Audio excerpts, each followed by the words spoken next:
that Health Canada is going after and attacking. So I've got a unique ability or understanding of how this is going to work on the ground. How is the law going to translate to what a court is going to do, and how is it going to affect these manufacturers? And I can give you an example of why I think this is really problematic. So if a manufacturer, and I've been given permission to use this company as an example, comes to me and says, look, at Health Canada is saying there's a risk with our products. The most recent example was Wild Vineyard, a Manitoba company, and Health Canada said, we've analyzed 4 of your products and it has unacceptably high arsenic. Well, first thing we do is we tell the company, okay, stop selling. Now, Health Canada is demanding a recall, but you have to understand, once you start a recall, if you agree, a whole bunch of legal implications that are really negative fall into place. So we get the company to stop selling, so if Health Canada is right, we're not creating any safety concern.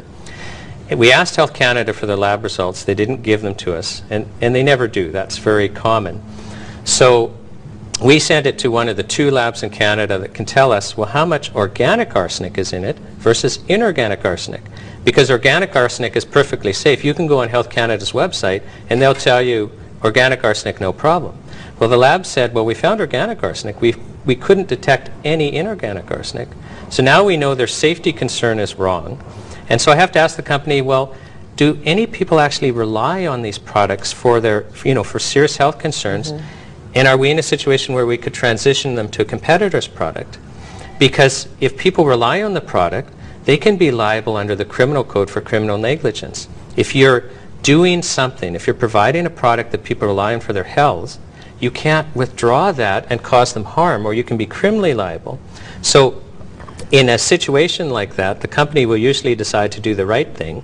Health Canada can hurt them under the present law, like they'll charge them and they will really punish the company for doing the right thing, but the company won't be destroyed.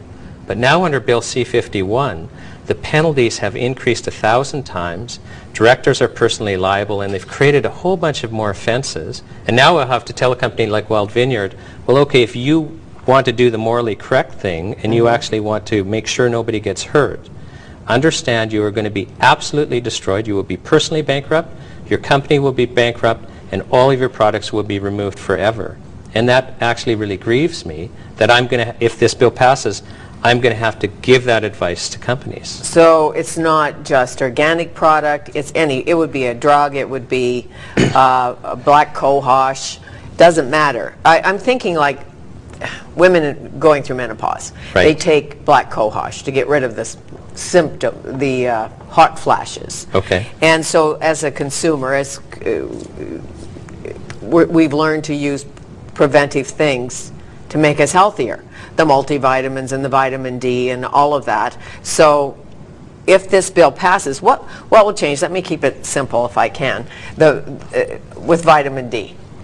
What could change? Not what will. What could change? What could change is we have a long pattern of Health Canada. Like if you look at what they do over time, they have a long pattern of over-regulating the industry and driving products off of the market. And in my job, I mean, I can confidently say every manufacturer I've acted for, we've never been in a situation where Health Canada's science is right. So when they've said there's a health risk, without exception, there has not been a health risk at the end of the day. So what's changed now is Health Canada does not like this industry. They do not understand this industry. They presume that these products are dangerous and need to be proven safe like a chemical drug. And this bill is going to allow them to drive the products off of the market. To put it in the same category as the chemical drug, then the big pharmas can pick up, I'm doing the math here and I could be wrong, but the big pharmas can then pick up, the pharmaceutical companies can pick up all of these products and market them through the pharmaceuticals. Well, and the government will look the other way, or what?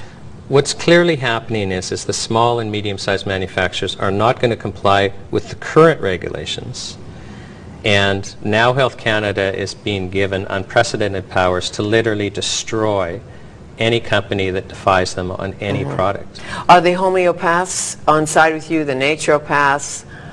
Do you know? Actually, the naturopathic associations have come out against the bill. I know my colleague out in the studio, Peter Helgeson, can tell you about the homeopathic doctors.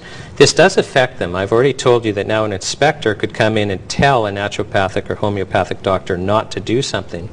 But they've also defined, right now under the regulations, if a homeopathic doctor, a naturopathic doctor compounds, like if you go Right. see them, they'll actually make a product just for you. Yes, I use a homeopath. That's called compounding, and they're exempted under the current regulations. But this new act redefines the definition of sell in such a way that it applies to a single transaction, such as a single compound. Sure. So although Health Canada is saying, no, no, no, that's not our intention, a court will interpret it that way. Well, I think we need to know more, and I'd like you to come back if we can work it out at some point with Health Canada, if we have a Health Canada. Oh, yes, and that'd be very helpful. debate it, because we tried to get their side today, couldn't, but it's important that we know about it. Right. Well, thank you very much for the Thank you. opportunity to come and share. Thank you. I didn't mean to lead the witness in any way. Right. Okay. Sean Buckley, our guest. He's a lawyer, and he's the president of the Natural Health Products Protection Association. Coming up, we meet a doctor, consultant, wellness expert, personal life coach who teaches salsa, dances flamenco, and helps her patients take on their impossible dreams, make some dramatic changes in their lives.